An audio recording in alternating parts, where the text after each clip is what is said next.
Anak, magpagaling ka lang ha. Nay, ayoko na dito sa ospital. Ang daming may sakit. Kailangan mo nang gumaling, Scarlett, para makapag-date na tayo ulit. Oo, babe. Magpapagaling ako. Hello. Kamusta na po siya? Doc. Okay naman po siya. Pwede na po ba kami lumabas ng hospital? May bad news ako sa inyo. Nay, bad news daw. Hindi naging maganda yung mga resulta ni Scarlett. 3 araw na lang siyang mabubuhay. Hindi pwede! Ayoko! Ha? Mamamatay na ako! Huwag mo sabihin yun, Scarlett. Magpapakasal pa tayo, di ba? Magkakaanak pa tayo, di ba? Hindi ka mamamatay, anak. Gagawan ko ng paraan. Hindi pwede mamatay anak ko. Hindi pwede mamatay anak ko. Tita, una na po muna ako. Gabi na rin po eh. Sige po. Wala na akong choice. Kailangan kong gawin to. Para sa'yo, anak. O anak, kainin mo muna to para gumaling ka na. Sige po, Nay. Sarap. Kain ka lang, anak, ha? Hello. Kamusta siya? Doc, parang lumakas ako ngayon. Talaga, anak? Malakas ka na? May good news ako sa inyo. Naging okay lahat ng results ni Scarlett. Grabe, parang himala. Pwede na kayong lumabas dito sa ospital. Makakalabas na tayo ng ospital, Nay! Oo, anak! Gagawin ko lahat para sa iyo, anak. Sa wakas, nakauwi na din tayo, Nay. Namiss ko tong bahay natin. At dahil dyan, pagluluto kita ng paborito mong ulam, anak, para di ka na magkasakit. Grabe, ang sarap naman neto, Nay. Parang kakaiba yung karne neto, pero ang sarap. Kain ka lang, ha? Teka, Nay. Dumating po ba yung boyfriend ko? Nandito siya, anak. Totoo, Nay? Nasaan siya? Babe! Ayan siya. Kinakain mo.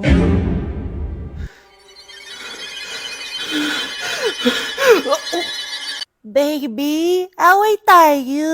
O ano, anak? Puro bebe time na lang? Di ba may exam ka pa bukas?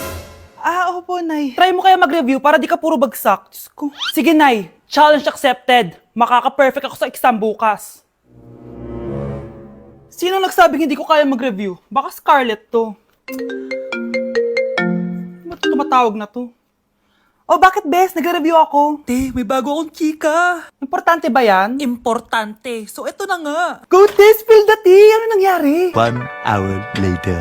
Siya. Sige na, magre-review na talaga ako. Storbo. Saan na ba ako? X, Y... Hala, break na sila. Ano nangyari? 1 hour later. Mag-review na nga ako.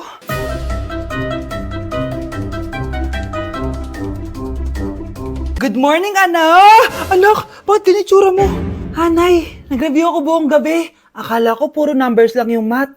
Bakit may X and Y? Di bale, anak, gamitin mo tong Radiance Glow Pure Blossom Elixirs ng YOU. Meron tong toner essence at illuminating serum. Ano naman yun, Nay? Ano to? Nakaka-bright, prepare, at protecto ng skin. At di lang yun, anak. Nakaka-reduce to ng oiliness at ng skin texture. Suitable to for all skin types, kaya gamitin mo to para fresh ka bago ka mag-exam. Ay, ang fresh nga. Glass skin, no? Super lightweight at super dali lang pala i-apply nito, Nay. Go na, anak. Islay mo na yung exam mo. Good morning, class. Ready na ba kayo mag-exam? Sure nang makaka-perfect ako kasi nag-review ako. First question. Kung 5 ang kinain na pizza ni Maria at 2 ang sapatos ni Cardo, gaano kalayo ang Earth sa black hole?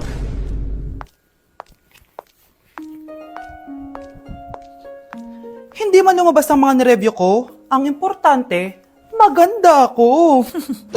Anak, sigurado ka na bang itutuloy mo yung pagpunta mo sa ibang bansa? Huwag ka na malungkot, Nay. Kailangan ko magtrabaho doon para sa inyo ni Kyle. Ate, mamimiss ka namin. Basta anak ha, palagi kang mag-iingat doon. Kapag inaabuso ka nila, tawagan mo lang ako. Ano ka ba, Nay? Think positive lang tayo, ha? Sige na, baka malate pa ako sa flight ko. Bye-bye na, mamimiss ko kayo. Bye, anak. Nay, tumatawag si ate. Talaga? Hello, anak. Kamusta ka na? Nay, nakuha ko na sweldo ko. Nagpadala pala ako sa inyo, ha? Kumain kayo sa labas. Salamat sa binigay mo, anak, ha? Okay ka lang ba? Kapag may problema ka, tumawag ka lang, ha? Opo, Nay. Mababait yung mga amo ko. Huwag kang mag-alala. Nay, may pinadala si ate, oh. Nakamaleta pa. Surprise, Nay! Mga damit at sapatos yan para sa inyo. Siyempre, may chocolate din. Naku, anak, nag-abala ka pa. Pero salamat, ha? Sana inipon mo na lang yung pinanggas mo dito. Okay lang, Nay. Tinaasan nga nila yung sweldo ko kasi magaling daw ako maglinis ng bahay. Sige, anak. Galingan mo palalo, ha? Wow, ang daming laman! Bakit di sumasagot si Scarlett?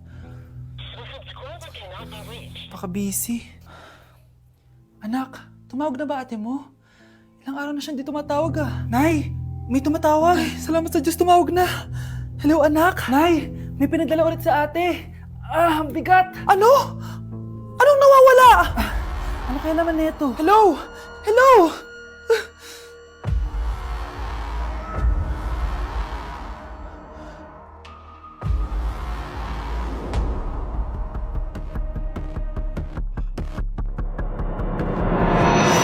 Kinulong po ni nanay si Scarlett sa bodega. Ha? Anak?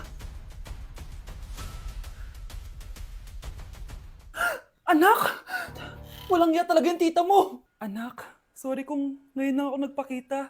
Pinakulong kasi ako ng babaeng yan. Deserve mo makulong. Ikaw ang ikukulong namin dahil child abuse ang ginagawa mo. Ano? At hindi mo na din makukuha ang 50% ng mana. Hindi pwede!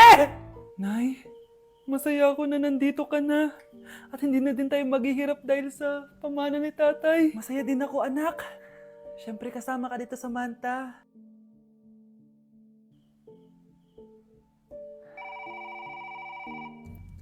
Ano ba? Bakit tawag ka ng tawag, ha? Oo, wala silang kaalam-alam. Sige na, baka mahuli pa tayo.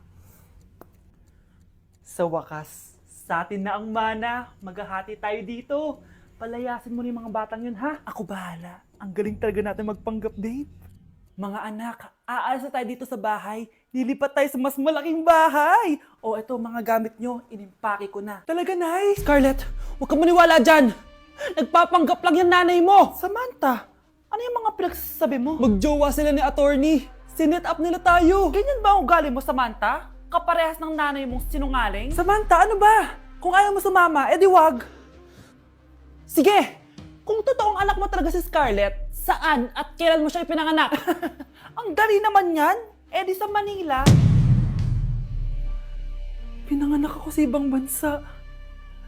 Hindi ikaw ang nanay ko. Ay, oo nga pala, sa ibang bansa pala. Sorry, nakalimutan ko. Ang dami namang drama. Total, nasa amin na ang mana. Umalis na kayong dalawa. Kung ayaw niyong pati kayo, ipakulong ko. Kung meron mang makukulong, kayong dalawa yon. Salamat sa pagtawag, Samantha. Inaaresto kita, attorney, sa kasong panloloko. Palpak ka talaga! Naisahan niyo ako ngayon, ha? Hindi pa ako tapos sa inyo. Talagang sinira mo yung sarili mo, attorney, para sa pera. At ang dami mo na palang naloko. Samantha, huwag na tayong maghiwalay, please. Oo, Scarlett. Dito lang ako palagi sa tabi mo. Kayong dalawa, mag-ingat kayo palagi, ha? Gamitin niyo na maayos sa pamana ng tatay niyo. Salamat po. Nakikiramay po ako sa pagkawala ng asawa niyo. Masakit para sa amin ang pagkawala niya. Kailan pala namin makukuha yung mga ipapamana niya sa amin? Ipaprocess pa po namin yun, ma'am. I-update na lang po namin kayo. Sige po, attorney. Sakit ng pagkawala niya. Nay, tignan mo, may medal ako. Oh, ano namang paki ko dyan? Di ka ba proud sa akin? Hindi.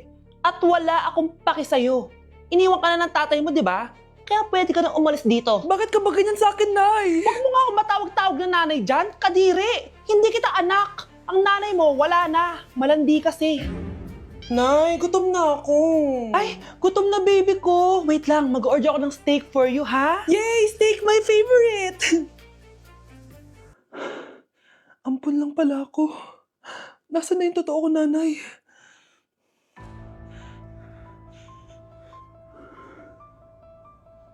Tulog sila.